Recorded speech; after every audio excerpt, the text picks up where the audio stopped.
የሚረዳን እግዚአብሔር ነው ብለው ያወጁት አዋጅ ንጉሠ ነገሥቱ ጉልበት ያለህ በጉልበትህ ተከተለኝ፣ ጉልበት የሌለህ በጾምህ በጸሎትህ እርዳኝ፣ ወስልተህ የቀረህ ማርያምን አልምርህም ብለው ይህንን ከፊታችሁ የቆመውን ታቦት ጦር አድርገው ሚሳኤል አድርገው ነው ከአዲስ አበባ የተነሱ አባታችን ንጉሠ ነገሥቱ። ታቦት በመስታ ኦሪት በመስታ በጃችሁ መስታ ታቦት በመስታ ኦሪት በመስታ ይከልልዋ ይከልልዋ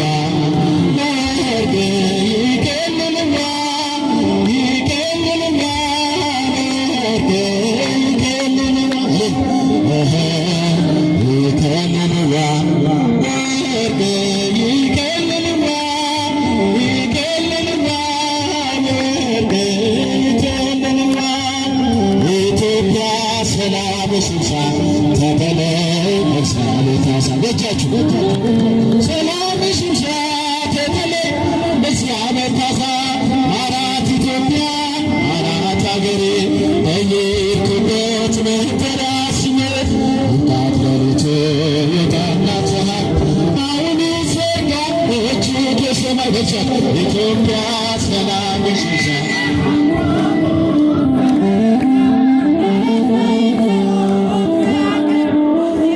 በዚህ ዓመት ሐዘን እንዴት ፈራርስ ተላሽዋ ብርቱ ጉልበት ከአፈር ደባልቋል። ይህን ግፋስብ ዘርበን በልላት ካንተ በስተቀር መሄጃ የላት በጀት ኢትዮጵያ ሰላም ይብዛ ተተለይ በዚህ ዓመት ሐዘን አገሬ ሰላም ይብዛ ተተለይ በዚህ ዓመት ሐዘን ማራት ኢትዮጵያ ማራት አገሬ በየሄድኩበት መጠራ ስሜት ወጣት ሌሊት የጣላት ፀሐይ አሁን ይዘጋል በእጁ ከሰማይ ኢትዮጵያ ሰላም ይብዛ በቻችሁ በዚህ ዓመት ሐዘን አገሬ ሰላም ይብዛ ተተለይ በዚህ ዓመት ሐዘን እንዴት ፈራርስ ተላሽምቋል ብርቱ ጉልበት ከአፈር ተባልቷል። ይህን ግፋስብ ሰብረን በልላት ካንተ በስተቀር መሄጃ የላት ኢትዮጵያ ሰላም ይብዛ። ድምፃቸው ይሰማ በዚህ ዓመት ሐዘን አገሬ ሰላም ይብዛ በዚህ ዓመት ሐዘን እንዴት ፈራርስ ተላሽምቋል ብርቱ ጉልበት ከአፈር ተባልቷል። ይህን ግፋስብ ሰብረን በልላት ካንተ በስተቀር መሄጃ የላት ኢትዮጵያ ሰላም ይብዛ። አመስግኑ በዚህ ዓመት ሐዘን አገሬ ሰላም ይብዛ ተተለይ በዚህ ዓመት ሐዘን የውጣ ውረድ የጉስቁልናው በእግዚአብሔር ነው መከራ ማብዛት ሰላም ሲል ይሆናል ሰላም ያሳየሽን ፍቅር አይነሳም ኢትዮጵያ ሰላም ይብዛ ተተለይ በዚህ ዓመት ሐዘን ሀገሬ ሰላም ይብዛ ተተለይ በዚህ ዓመት ሐዘን ኢትዮጵያ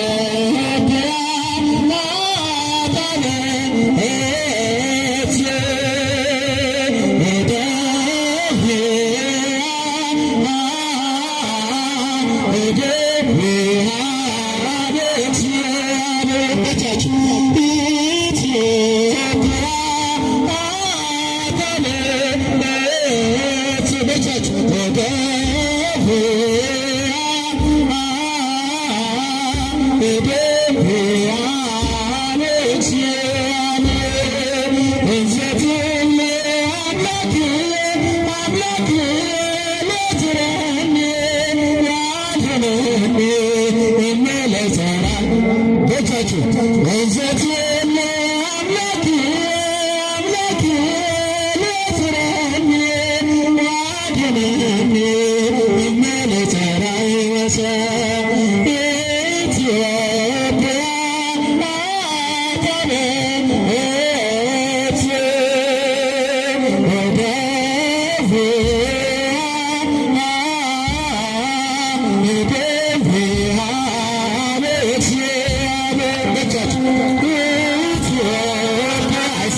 እነሱ የሥጋ ክንድ አላቸው፣ ጦር አላቸው፣ እኛን የሚረዳን እግዚአብሔር ነው ብለው ያወጁት አዋጅ ንጉሠ ነገሥቱ ጉልበት ያለህ በጉልበትህ ተከተለኝ፣ ጉልበት የሌለህ በጾምህ በጸሎትህ እርዳኝ፣ ወስልተህ የቀረህ ማርያምን አልምርህም ብለው ይህንን ከፊታችሁ የቆመውን ታቦት ጦር አድርገው ሚሳኤል አድርገው ነው ከአዲስ አበባ የተነሱ አባታችን ንጉሠ ነገሥቱ።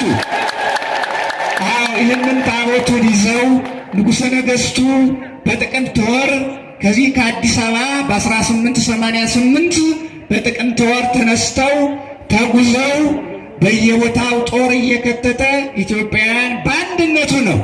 ኢትዮጵያውያን እግዚአብሔርን ይዘው እግዚአብሔር ነው ጉልበታችን በርስቱ አሁንም እሱ ነው ጉልበታችን፣ የሚያድነን እግዚአብሔር ነው። የኢትዮጵያ ጉልበት እግዚአብሔር ነው። የሥጋ ክንድ አይደለም። እንደተጻፈ የሥጋ ክንድ የሰው ብዛት የጦር ብዛት ሳይሆን እግዚአብሔር ኢትዮጵያን የሚያድናት እሱ ነው። አሁንም እሱ ይርዳል እና ንጉሠ ነገሥቱ ሂደው 3 ወር ሙሉ ተጉዘው አድዋ ላይ ተከተሙ ይላል። ንጉሠ ነገሥቱ በአንድ ድንኳን፣ ቅዱስ ጊዮርጊስ በአንድ ድንኳን አብረው ነው። ቅዱስ ጊዮርጊስ ከዚህ በረድኤትም በእግርም አብሮ ከንጉሠ ነገሥት ጋር የተጓዘ እና ንጉሠ ነገሥቱ በአንድ ድንኳን ታቦቱ በአንድ ድንኳን ሆነው 3 ወር ያህል እንደተቀመጡ ያው የአድዋ ታሪክ ይነገራል። እና በዚህም ጊዜ የሚባለው አንድ አዋሎም የሚባል የጣሊያንኛ አፍ የሚችል ሰው ጣሊያኖች ከዚህ ከአበሻ ጦር ጋር አንዋጋም፣ አበሻው ቤቱን ትቶ ሚስቱን ትቶ ስንቁን ቋጥሮ የመጣ ስለሆነ ስንቁ ሲያልቅ ምኒልክን አስረን ሳንዋጋ ሳንተኩስ ነው የምንወስደው ብሎ ሲያወሩ ሰምቶ ለንጉሠ ነገሥቱ ጣሊያኖች እኮ እንዲህ እያሉ እየተኩራሩ ነው ብሎ ለንጉሠ ነገሥቱ ለአፄ ምኒልክ ነገራቸው። አዋሎም የሚባለው እና ንጉሠ ነገሥቱ አዘኑና እንግዲህ በድንኳን ውስጥ የነበረው የቅዱስ ጊዮርጊስ ታቦት የሚያጥነውን ካህን ጠርተው ሂድና ለታቦቱ ተዋግቼ ልሙት ብሎሃል ብለህ ለቅዱስ ጊዮርጊስ ንገርልኝ አሉ። ያ የሚያጥነው የሚዳስሰው ካህን ሄዶ እጆቹን ላይ አሁን ከቆመው ከፊታችሁ ይቁምላችሁ በታቦቱ ላይ አድርጎ ምኒልክ ተዋግቼ ልሙት መተማ ላይ ደሙን እንዳፈሰሰው እንደ አባቴ እንደ ዮሐንስ ለኢትዮጵያ ልሙት ብሎሃል ብሎ ሲናገር እንግዲህ የአድዋ ጦር ያው በተከታታይ ያው የተጻፈ ነው። ባትል ኦፍ አድዋ በሚባለው የተጻፈ ነው። በጣም አጭር በጣም ብዙ ያልወሰደ ነው። ወዲያው እሑድ ቀን ነው የሚባለው 1888 እሑድ ቀን የካቲት 23 ቀን እንግዲህ በዚያን ጊዜ ክርስቲያኖች በዓል ስለሚያከብሩም ብለው ይመስለኛል ጦርነቱ ወዲያው 1888 የካቲት 23 ቀን በዕለተ ሰንበት ጦርነቱ ተጀመረ። ጦርነቱ እንደተጀመረ እንግዲህ ንጉሠ ነገሥቱ እንዳሉት እኛ የሥጋ ክንድ የለንም፣ እኛ ብረት የለንም፣ ያለን እግዚአብሔር ነው፣ እግዚአብሔር ይረዳናል በማለት የሕዝቅያስን ቃል ስለደገሙት ወዲያው ጦርነቱ ተጀመረ። የጦርነቱን ሁኔታ ስናይ የዳዊትንና የጎልያድን ታሪክ ያው ሁላችሁ መጽሐፍ ቅዱስ የምታነቡ ስለሆነ ዳዊት በወንጭፍ ነው ጎልያድ ጋር ግጥሚያ የጀመረው። ጎልያድ በጦር ትምህርት የለመደ አይኑ ብቻ ሳይሆን ሁለመናው ብረት የለበሰ ነው ጎልያድ። ዳዊት በወንጭፍ ዳዊት ጎልያድ ጦር የለመደ ሆነው ተገጥመው እንግዲህ ዳዊት ጎልያድን እንዳሸነፈው ሁሉ የዛሬ 130 ዓመት አባቶቻችን ኢትዮጵያውያን በዱላና በጠመንጃ ማለት ይቻላል ዱላ ይዘው ነው አብዛኞቹ ዱላ ይዘው ጎራዴ ይዘው ሰይፍ ይዘው የሰለጠነውን ከአውሮፓ በጥበብ በእውቀት መጥቄያለሁ ነጥቄያለሁ ተብሎ የተራቀቀውን የእግዚአብሔርን እጅ ይዘው አባቶቻችን ጦርነቱን ጀመሩት። ጦርነቱን ሲጀምሩት አብሮ የሄደው ጊዮርጊስ በመሃል በነጭ ፈረስ ሆኖ መሃል ገባ። አሁንም ጊዮርጊስ መሃላችን ይግባ ያስታርቀን። በእውነቱ መሃል በነጭ ፈረስ ሆኖ ቅዱስ ጊዮርጊስ መሃል ገብቶ አብሮ የሄደ ቅዱስ ጊዮርጊስ በመሃል ገብቶ እንግዲህ ባትል ኦፍ አድዋ እስከ 6 ሰዓት ያልደረሰ ግን ዓለም አቀፍ የሆነ ጦርነት ነው። በዚህን ጊዜ አባቶቻችን ከዚህ ነጫጭባ ፈረንጅ ጋር ጉርምቦ ለጉርምቦ ሲያያዙ ቅዱስ ጊዮርጊስ ጦርነቱን መራው። አባቶቻችን 3 ሰዓት ባልሞላ በዛሬው ዕለት እንግዲህ ይሄ ዓለም አቀፍ የሆነ ታሪክ ኢትዮጵያ ለአፍሪካ የጥቁር ሕዝቦች ሁሉ የነጻነት ጮራ ሆና ኢትዮጵያ ለጥቁር ሕዝቦች ኢትዮጵያ ጥቁር ማሸነፍ ሰው መሆኗ የታወቀበት ዕለት ዛሬ ክብራችን የተገለጸበት ራሱ የጥቁር ሕዝብ ለአሽከርነት እንጂ ከአድዋ ጦርነት በፊት ጥቁር ሕዝብ ሲባል ለአሽከርነት ለባርነት የተፈጠረ እንጂ ሀገር መንግስት ያለው ተብሎ የማይታሰበውን ቅዱስ ጊዮርጊስ አብሮ ሂዶ በ3 ሰዓት ጦርነት መሃል ገብቶ 7 የሰለጠነ የጣሊያን የሰለጠነ በእውቀት በወታደራዊ ትምህርት የሰለጠኑ 7 ጀነራሎች የፍጥኝ ታስረው ምኒልክ ፊት የቀረቡበት እግዚአብሔር በግልጽ የረዳበት ዕለት ነው ዛሬ ይመናል። እና እንግዲህ በዛሬው ዕለት በእውነት እግዚአብሔር ኢትዮጵያን የረዳበት እንደተባለው የእግዚአብሔር ክንድ ኢትዮጵያ ላይ የታየበት አሁንም ቢሆን ኢትዮጵያን ጠብቋት የሚኖረው የእግዚአብሔር ክንድ ነው። የእግዚአብሔር ክንድ ከኛ ጋር ነው ማለት ነው። አሁንም እሱ ነው የሚጠብቀን ምንለ ኢትዮጵያ ሀገራችን ከአድዋ ጦርነትም በፊት ቢሆን በነፃነት የኖረች የራሷ ቋንቋ፣ የራሷ ፊደል፣ የራሷ ስርዓተ መንግስት፣ የራሷ ፊደል ስርዓተ መንግስት ካልቸር ትውፊት ያላት ሀገር የራሷ መንግስት ያላት በእውነቱ በዚህ መሰረት ከአርባው አጽብሃ ዘመን ጀምሮ እስከ ግርማዊ ቀዳማዊ አፄ ኃይለ ሥላሴ ዘመን የነበሩ የኢትዮጵያ መሪዎች ከእግዚአብሔር ፊት የሚቀሩ ከታቦት የማይለዩ በእውነት ድምፃቸው ከእግዚአብሔር ጋር እንደ ሕዝቅያስ የተያያዘ የእግዚአብሔርን እጅ አድርገው የእግዚአብሔርን ፈቃድ ስርዓት አድርገው የሚኖሩ ኢትዮጵያውያን አባቶቻችን ኢትዮጵያን ጠብቀዋት የኖሩ በዚህ ነውና አሁንም ይጠብቀን። በዛሬው ዕለት ይመናል የዛሬ 130 ዓመት በጣሊያን ምኒልክ ታስረው የሄዱበታል በተባለው አደባባይ የጣሊያን ሴቶች መጥተው የጣሊያን ወጣቶች ወጥተው ምኒልክ ትክክል ነው ተብሎ የታወጀበት ሮም ላይ ዛሬ ምኒልክ ትክክል ነው የተባለበት በሮም አደባባይ ምኒልክ ለሀገሩ ጀግና ነው፣ ምኒልክ እውነተኛ ንጉሠ ነገሥት ነው ተብሎ የተነገረላቸው። ኦስትሪያ ከሚባል ሀገር ደግሞ ምኒልክ የጦር መሪ ነው፣ ከንጉሠ ነገሥቱ ከምኒልክ የጦርነት ትምህርት ልንማር እንፈልጋለን እያሉ ወጣቶቹ የዘመሩበት ድል የተገኘበት ዕለት ስለሆነ እንግዲህ ዛሬ አገራችንን እግዚአብሔር ይባርክልን፣ ይጠብቅልን። ቅዱስ ጊዮርጊስ አይለን። የቅዱስ ጊዮርጊስ ፈረስም ባለውለታ ነው። የቅዱስ ጊዮርጊስ ፈረስም ክብር አለው። በእውነቱ ይመናል መሃል የገባ ፈረሱ ራሱ ነጭ ፈረሱ ከዚህ ከታቦቱ ከቆመው ታቦት አንዱ መጎናጸፊያ ነጭ ነው። ያንን የሚያስታውስ ነው። እንግዲህ እግዚአብሔር ከሁላችን ጋር ይሁን።